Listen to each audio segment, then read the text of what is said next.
Tudo bem, galera? Tudo na paz, tudo tranquilo. Estamos aqui para a gente fazer mais uma videoaula para vocês poderem estar acompanhando, tá? Poderem estar estudando em casa, conforme nós havíamos combinado. Beleza? Bom, é o seguinte. Primeiro, tentem relevar essa minha pose ridícula usando esse troço essa tiara aqui. Tá? A invenção do meu filho, diz que o áudio sai melhor. Se sair ruim, eu pego ele depois, tá bom? Podem ficar tranquilo. Ele vai ter comigo se ficar muito ridículo, fica muito feio. Bom, vamos lá. Bom, vamos falar um pouquinho sobre problemas ambientais, sobre hotspots e sobre as principais conferências mundiais sobre o meio ambiente.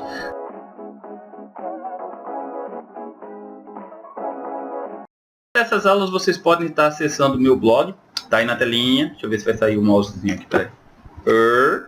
Aqui, tá vendo? Ó, aqui o meu endereçozinho, herbertgaleno.blogspot.com.br.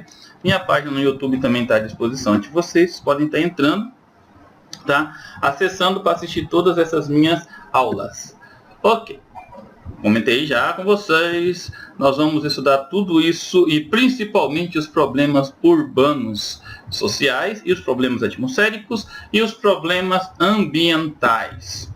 Bom, primeiro vamos entender o que é aquecimento global. Aquecimento global designa o aumento das temperaturas médias do planeta ao longo dos últimos anos, o que em tese é causado pelas práticas humanas, ou seja, pelas ações antrópicas, embora exista discordância quanto a isso no campo científico.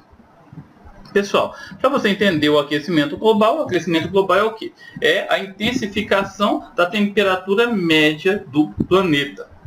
A principal causa desse problema climático que afeta todo o planeta é a intensificação do efeito estufa, fenômeno natural responsável pela manutenção do calor na Terra, o que vem apresentando uma maior intensidade em razão da poluição do ar, resultante das práticas humanas. O homem vem lançando um monte de poluentes na atmosfera. E essa quantidade absurda de poluentes vem aumentando o calor no planeta, tá? Via de regra, o aquecimento global é isso. É o aumento da temperatura média do planeta. Tá? Eu vou apenas explicar, o texto está meio grandinho, né, como vocês podem estar percebendo, mas vocês podem estar pausando o vídeo para poder ler o texto, ok? Gente, o efeito estufa, a princípio, é um mecanismo natural, né? Caso não houvesse o efeito estufa, a gente ia morrer congelado à noite, tá? Então, toda a camada de ar que fica na atmosfera absorve a radiação do Sol durante o dia, e essa radiação durante a noite ela vai sendo soltada aos pouquinhos, tá? Isso é muito interessante, porque permite que tanto os animais como os vegetais, o próprio homem, não morra congelado na ausência do sol. Contudo, pessoal, o homem lança uma quantidade absurda de poluentes na atmosfera, de gases poluentes na atmosfera. Isso faz o quê? Isso aumenta, né, o calor na Terra. Tá? Essa quantidade de poeira, de fumaça pelas queimadas, de fumaça pela queima dos combustíveis fósseis, faz com que o excesso de calor aumente, que a quantidade de calor aumente, elevando a temperatura no planeta, tá bom? E também evita as trocas de gases na atmosfera, o que é muito comum, essas trocas de gases, que vigora sempre o ar. Outro problema é a inversão térmica.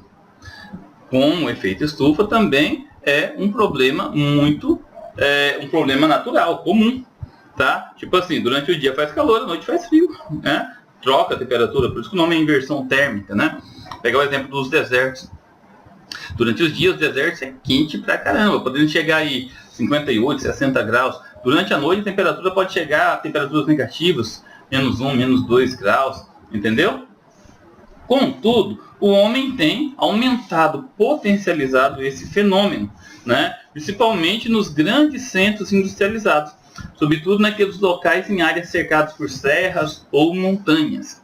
Esse processo ocorre quando o ar frio, mais denso, é impedido de circular por uma camada de ar quente, menos denso, provocando uma alteração de temperatura. Toda aquela fumaça que é lançada na atmosfera fica na troposfera, um certo limite, uma certa altura, né?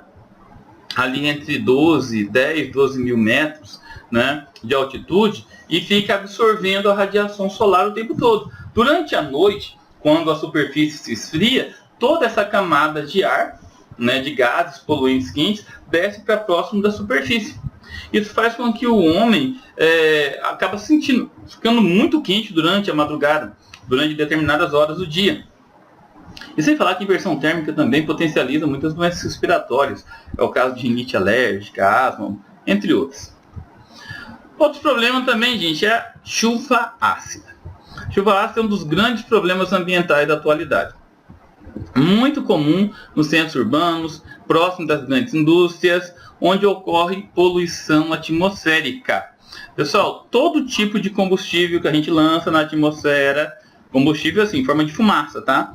Fumaça, poluentes, né? Ele vai em forma de gás. Esse gás, né? Ele se funde, tá? Ele se funde com o vapor de água.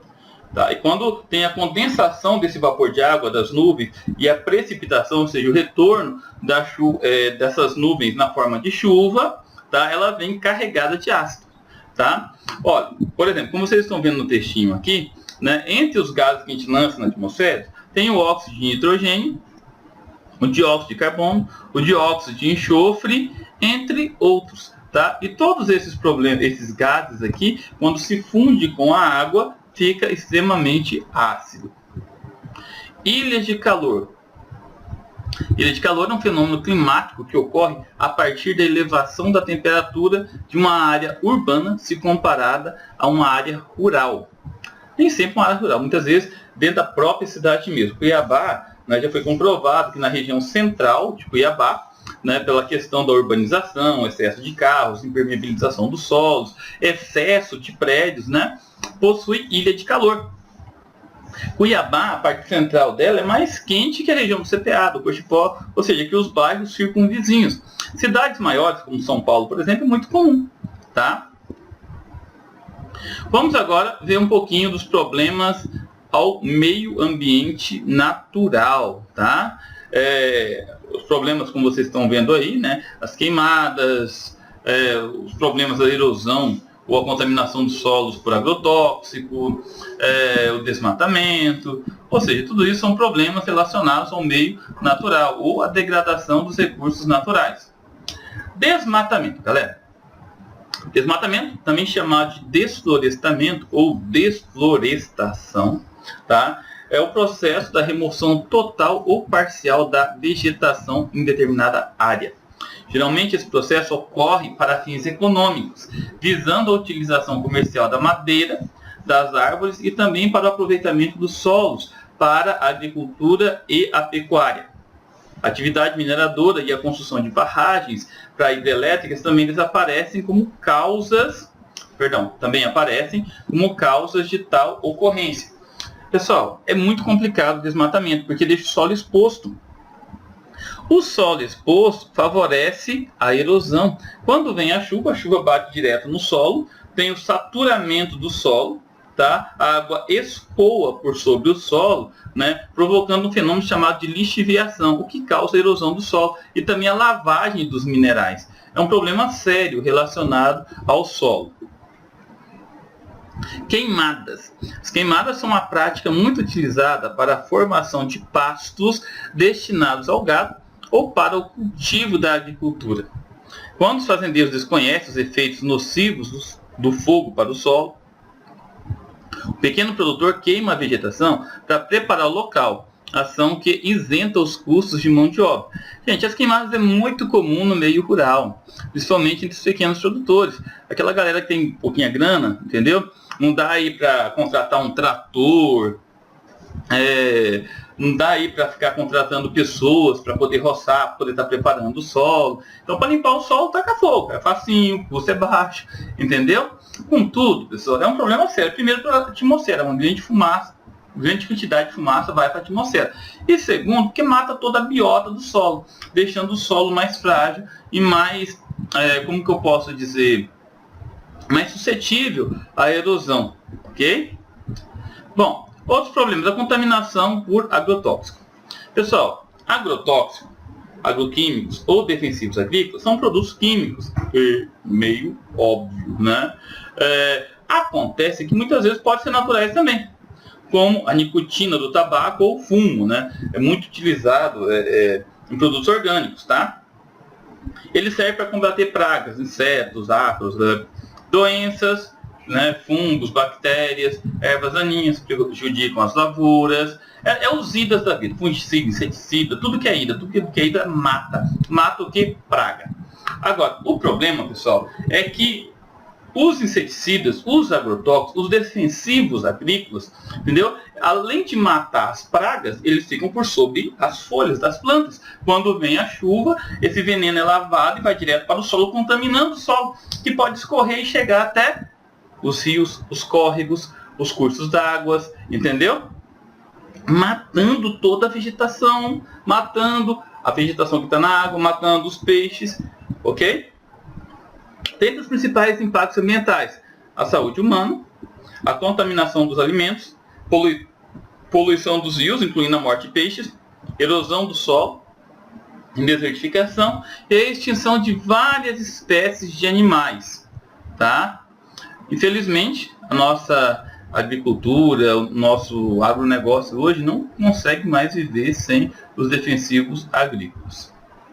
Pessoal, vamos falar rapidamente sobre as conferências mundiais, tá? As conferências mundiais foram idealizadas e propostas pela ONU. A ONU, em 2002, fez uma imensa conferência em Joanesburgo, na África do Sul, e criou os 8 objetivos para 2015, ou as 8 normas para se viver bem. Entre elas, vamos citar a redução da pobreza, atingir o ensino básico universal, quem estuda vive melhor, fato. Igualdade entre os sexos e a autonomia das mulheres. Tem muitos países do mundo que as mulheres não são tratadas como iguais, tá? Reduzir a mortalidade na infância, melhorar a saúde materna, combater o HIV, AIDS, a malária e outras doenças, garantir a sustentabilidade ambiental, estabelecer uma parceria mundial para o desenvolvimento. Pessoal, dessas 8 regrinhas aqui, eu vou pegar a 7 e a 8, tá? As questões voltadas para o meio ambiente. Até porque a ONU entende o seguinte: não convém falar do meio ambiente, pessoal, se não houver regras para isso, se o homem não estiver inserido nessas regras, tá? Ok. A principal missão da ONU: manter e preservar a paz no mundo, óbvio. Garantir os direitos humanos, óbvio. Promover o desenvolvimento socioeconômico das nações, óbvio também. Incentivar a autonomia das etnias dependentes, tornar mais forte os laços entre os países soberanos, é mais do que óbvio, né? Tudo isso é importante, não pode haver guerra no mundo, tá? Agora, o meio ambiente, pessoal, precisa ser preservado. Costumo falar isso direto, tá? Os meus alunos sabem disso. O nosso planetinha não tem outro de estepe, tá? Se ele acabar, nós vamos acabar junto. Por mais que a NASA, o INPE, sei lá, essas organizações internacionais sejam loucas aí para achar um outro país para levar os mais bonitos, os mais inteligentes para lá, ainda não conseguiram encontrar. Então até lá tem que preservar o meio ambiente, tá? Eu vou apenas explicar daqui para frente. Vocês podem estar pausando o texto para poder ler, ok? Pessoal, olha só. Já com essa visão em mente, o que a ONU fez? Ela começou a propor conferências pelo mundo para tratar dos assuntos voltados para o meio ambiente. A primeira grande conferência foi a de Estocolmo, na Suécia, em 1972. O objetivo dessa conferência foi de conscientizar a sociedade e melhorar a relação com o meio ambiente.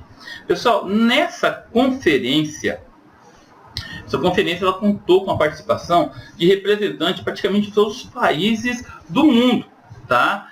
É complicado, porque muitos cientistas começaram a mostrar que problemas ambientais como ilha de calor, inversão térmica, efeito estufa, o aquecimento global já era uma realidade nessa época, entendeu? Então, todo mundo ficou muito assustado. E muitos países, inclusive os Estados Unidos, né, resolveram aderir a essa questão ambiental, reduzir as atividades industriais por um tempo, ok? Pessoal, depois de Estocolmo, na Suécia, tiveram várias outras conferências pelo mundo, tá? Mas a top de todas, a conferência mais show, a Bam Bam Bam, a que motivou todas elas, todas as demais depois disso, a que motivou os maiores tratados e documentos internacionais, foi a ECO 92. Também conhecida como Rio 92, tá? Foi o maior evento da história até hoje realizado, tá? A ECO 92 foi realizada na cidade do Rio de Janeiro, em 1992, meio óbvio, né? E durante esse período, durante essa conferência, que aconteceu em junho de 1992, na verdade, foram tratados grandes problemas ambientais existentes e também dos progressos realizados, tá? Teve representante maciça de todos os países do mundo que tinha representação na ONU. Tá? O presidente do Brasil, na época, transferiu a capital federal de Brasília para o Rio de Janeiro, temporariamente, e colocou todas as forças armadas, marinha, exército, aeronáutica, na rua para dar aquela sensação de segurança, né? Pessoal, durante essa conferência teve mais de 2.000 ONGs participando, tá? Discutindo sobre a questão ambiental. Foi proposto a Agenda 21. A Agenda 21 talvez seja o documento mais importante até hoje realizado, né, e proposto. Tá? A Agenda 21 é um conjunto de resoluções, né, que visa combater muitas coisas. Entre elas a fome, a pobreza, estimular a cooperação entre as nações, cooperar com a sustentabilidade e o crescimento junto. Tá? O crescimento demográfico, no sentido que ele se estabilize até um determinado ponto, somente nos países mais pobres, a proteção da atmosfera, dos recursos hídricos e muitos outros contextos. Como vocês podem estar olhando aí no texto, tá? Vocês vão perceber que todos os temas que foi tratado na Agenda 21 são de extrema importância para o desenvolvimento mundial. Pessoal, olha só, a Agenda 21 e a ECO 92 motivou mais uma grande conferência mundial, que se realizou na cidade de Kyoto, no Japão, em 1997. Essa conferência de Kyoto, né, propôs a assinatura de um documento muito importante, que ficou conhecido como Protocolo de Kyoto. Tá? Esse protocolo, esse documento, foi assinado por todos os países do mundo. É claro que teve algumas polêmicas em relação a eles, porque muitos países iam reduzir o seu crescimento econômico. Alguns iam reduzir algo em torno de 5%, 5,2%. Que é muito. Vamos pensar aí num país igual ao Brasil, que cresce uma média de 4,5% ao ano. Quando cresce muito, assim, quando está bombando, cresce 5,5% ao ano. Um absurdo, entendeu? E interromper o crescimento, né? Países como Brasil, China, Argentina, Colômbia, México, ou seja, países subdesenvolvidos, em estágio de crescimento, ficaram livres da implantação imediata dessas medidas, ok? Em 2001, né, os Estados Unidos retirou a sua assinatura. Em 2002, ok, entre agosto e setembro de 2002, a ONU promoveu em Joanesburgo outra grande conferência mundial. Tá? Essa conferência é conhecida como Rio+10. Como eu já comentei com vocês, a Rio 92 foi a grande conferência mundial, foi a top das top. Todas as outras se basearam nela. Foi nessa conferência da Rio+10 que ficou proposta, né, as 8 maneiras para se viver bem, ou os objetivos do milênio até 2015, tá? Que hoje é o símbolo da ONU. Okay? O principal objetivo era diminuir a pobreza extrema em alguns países, principalmente nos países pobres da África. Pessoal, em resumo, né, as conferências internacionais realizadas pela ONU, ao debaterem assuntos relacionados ao meio ambiente, consistem em oportunidades para a elevação de projetos na busca por soluções práticas eficazes visando a proteção ambiental. O primeiro grande evento realizado foi em Estocolmo, na Suécia, em 1972. Em 82 ocorreu um novo encontro em Nairobi, no Quênia. O Brasil sediou uma conferência organizada na cidade do Rio de Janeiro, em 92, cujo evento ficou conhecido como Eco 92. Após 10 anos, foi realizada em Joanesburgo, na África do Sul, a Cúpula Mundial sobre o Desenvolvimento Sustentável. É bom lembrar do protocolo de Kyoto, né, na cidade de Kyoto, no Japão, em 97. E recentemente, em 2012, pessoal, tá, a Rio Mais 20, realizada aqui no Rio de Janeiro, aqui no Brasil, que contou com participação de todos os países do mundo que tem representação na ONU, bem como com as grandes ONGs. Ok? Vamos falar agora sobre os grandes biomas mundiais e os grandes biomas brasileiros. E também sobre os grandes hotspots mundiais, tá? O que são unidades de conservação e parques nacionais. Pessoal, esse mapinha mostra os grandes biomas do mundo. Biomas são grandes formações florestais, grandes formações vegetais que têm características entre si. Esses são os principais biomas brasileiros: Amazônia, Cerrado, Pantanal, a Mata Atlântica, a Caatinga, os Pampas. Entre o Cerrado, a Mata Atlântica e os Pampas, nós temos a Mata de Araucária. Entre a Caatinga e o Cerrado, nós temos as matas de cocais. Próximo ao litoral, nós temos biomas costeiros, né? São os mangues, as restingas. Ok? Esse mapinha aqui, pessoal, vocês vão ver numa cor mais escura os grandes hotspots mundiais.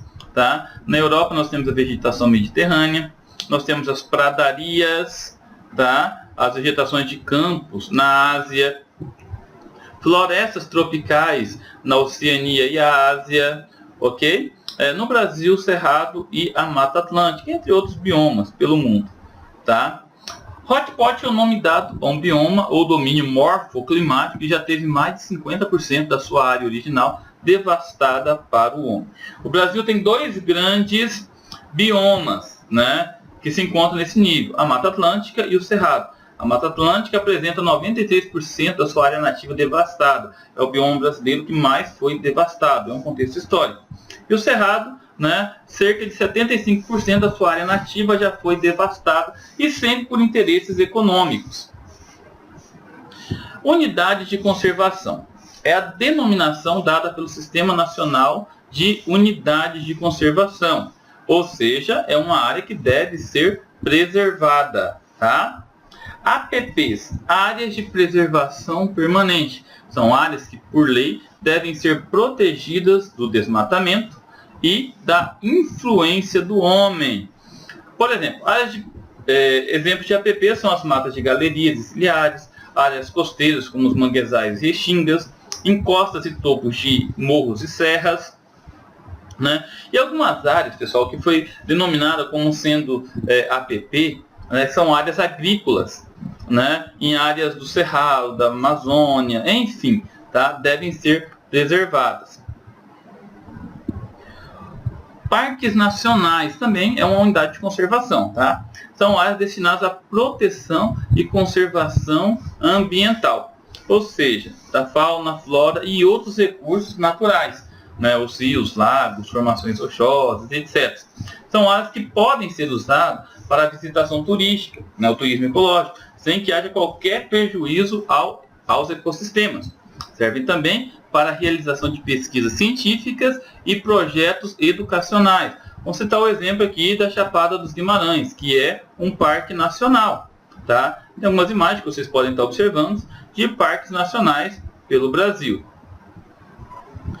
Pessoal, isso aqui é bastante importante. Gostaria que vocês prestassem um pouquinho de atenção. O homem e a sociedade moderna. Apesar de toda inovação tecnológica, de todo o consumismo e aparelhos eletroeletrônicos, o homem tem sentido a necessidade de retornar às suas origens, à sua natureza selvagem. Esse fato se justifica pela busca cada vez mais constante de áreas de lazer em espaços pouco modificados pelo homem, espaços selvagens, onde a natureza ainda está intocada ou parcialmente intocada. Se justifica também pela quantidade cada vez maior de pequenos imóveis rurais próximos às cidades e dos condomínios habitacionais que são planejados e feitos longe dos grandes centros. A intenção é a fuga das várias formas de poluição, sonora, visual, atmosférica e etc. A intenção é um retorno à sua origem selvagem, nem que seja apenas por um final de semana. Os homens hoje em dia estão ambicionando chácaras, sítios próximos às cidades. Vocês podem observar que na semana todo mundo quer ir para Chapada, quer ir para uma chácara próximo da cidade. Por quê? Para sair desse vucu-vucu que é a cidade. Entendeu? Muito barulho, muita poluição, só dá estresse, só, sabe? Então a gente acaba sentindo a necessidade de ter um retorno às origens. E isso tem vários trabalhos que falam sobre isso, ok? Galera, é isso. Espero que vocês tenham gostado. Até a próxima. Bons estudos. Se gostaram, dá uma clicada aí no like do YouTube. Entendeu? Podem estar acessando a minha paginazinha direto para poder estar estudando. E o professor Herbert está sempre colocando algumas aulas para ajudar vocês. Até a próxima. Valeu. Tchau. O G? O K para parar?